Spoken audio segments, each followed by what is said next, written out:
Ймовірно, до 24 лютого 2022-го російський Білгород був спокійним містом, але бумеранг так званої СВО, яку розпочав Путін та його режим, починає прилітати в російські багатоповерхівки.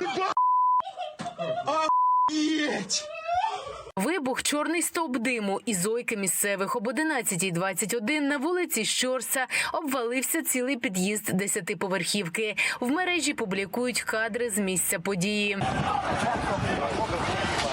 Через деякий час обвалюється ще й дах зруйнованого будинку. Під завалами опиняються й російські МЧСівці. Ця мить потрапила на відео.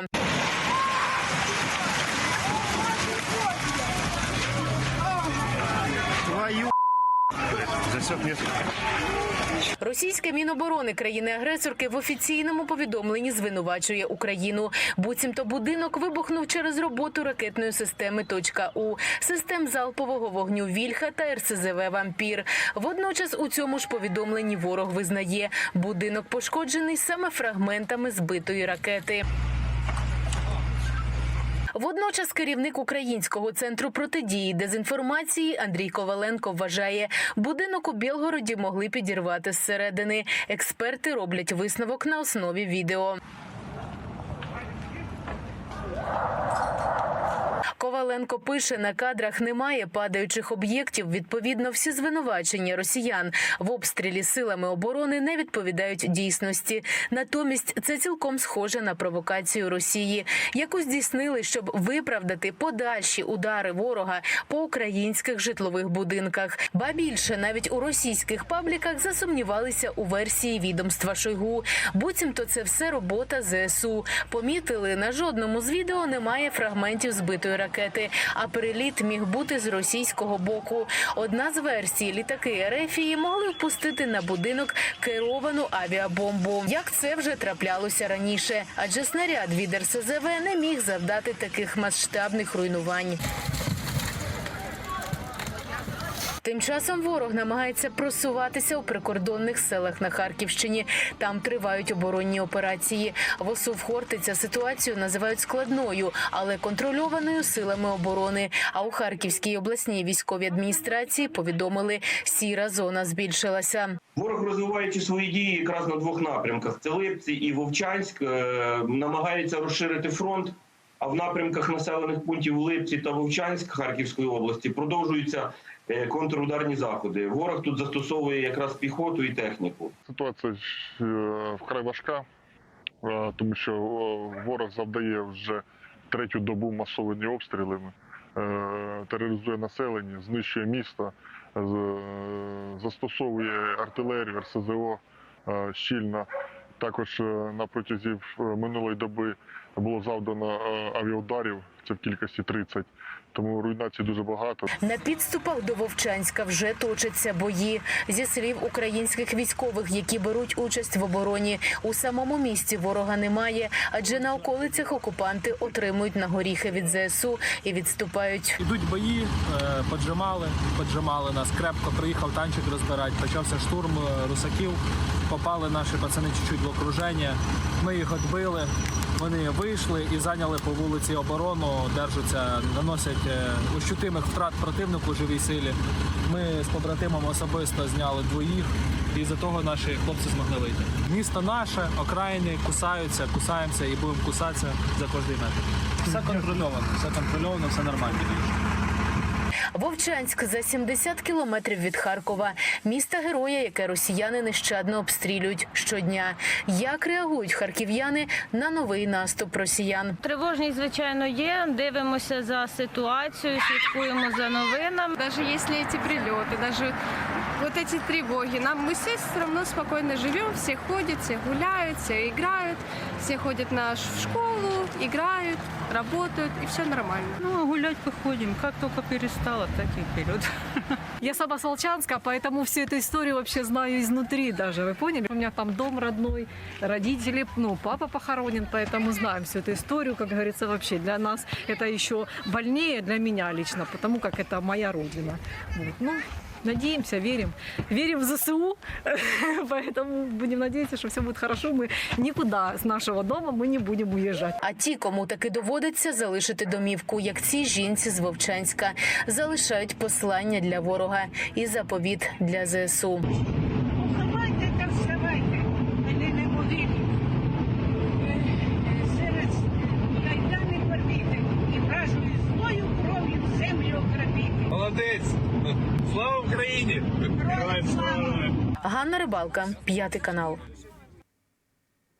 А ви вже задонатили на перемогу? Зв'язок на фронті потрібен як повітря. Долучайтеся до мільйонного збору 5 каналу. Усі кошти йдуть на закупівлю рацій. Від початку вторгнення ми з вами вже зібрали 7 мільйонів, а придбані на ці кошти комплекти зв'язку працюють у найгарячіших точках.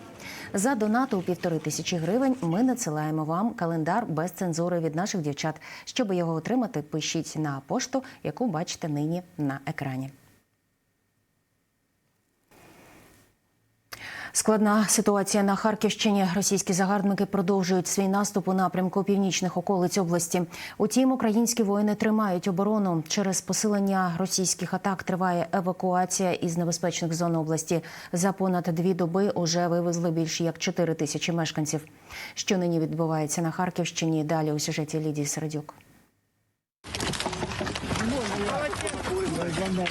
Розтрощені домівки та люди під завалами – це наслідки ворожого російського вогню, під яким недільного ранку опинилися жителі Харківщини.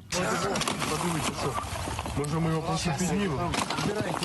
Через обстріл Вовчанська та села Глибоке є загиблі та поранені серед мирних мешканців, куди окупанти систематично цілять артилерією, мінометами, авіабомбами та дронами.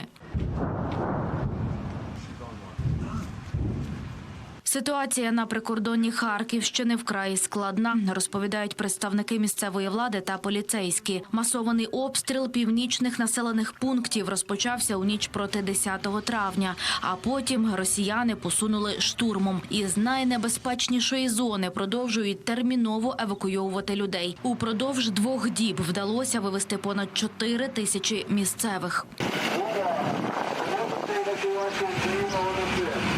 Евакуація буде тривати цілий день.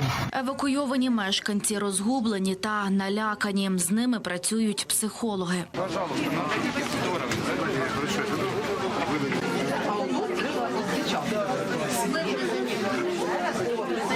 Виїжджаємо, тому що вже погибаємо почти, що погибаємо від руського міра. У Вовчанську, який зовсім поруч з українсько-російським кордоном, коїться справжнє пекло, розповідають місцеві. Над головами літають вбивчі російські снаряди, не вистачає харчів та питної води. А є випадки, коли упродовж цілого дня доводиться сидіти в укритті, бо виходити дуже небезпечно. Колодязі далеко, і очередя здорові, і під бомбіжками за водою не підеш. От. І ми йдемо, тікаємо від обстрілу. Там розбило вулицю взагалі, стрільба. Там страшно, що робиться. Горить усе. Да. Там страшно, що робиться. Невозможно там перебувати. Це вже страшно, дуже страшно. І внуки, діти, життя. Не хочеться виїжджати, ні, це точно. Виглядає це, звичайно, як повна руйнація міста, знищення його, тому що застосовано було за добу, не знаю, мабуть, близько там декілька сот прильотів там артилерії, мін, і вже там десятки кабів прилетіли по місту тут. Просунутися вглиб Харківщини загарбники намагаються уже 3-й день поспіль. 10 травня ворог зайшов у низку прикордонних населених пунктів. Уздовж ворожого кордону тривають жорсткі бої. Техніка окупантів згорає дотла.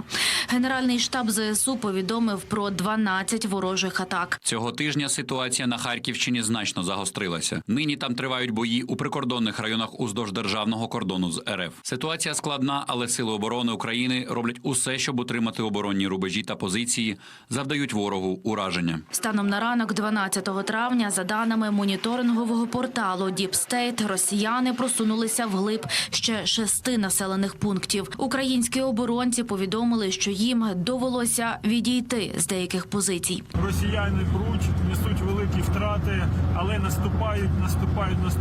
І через це, звісно, доводиться втрачати деякі позиції, деякі населені пункти. Попри великий натиск російських загарбників, велику кількість яких зазвичай кидають на загибель, українські захисники стримують їх та не дають прорвати лінію оборони. Лідія Середюк, 5 канал.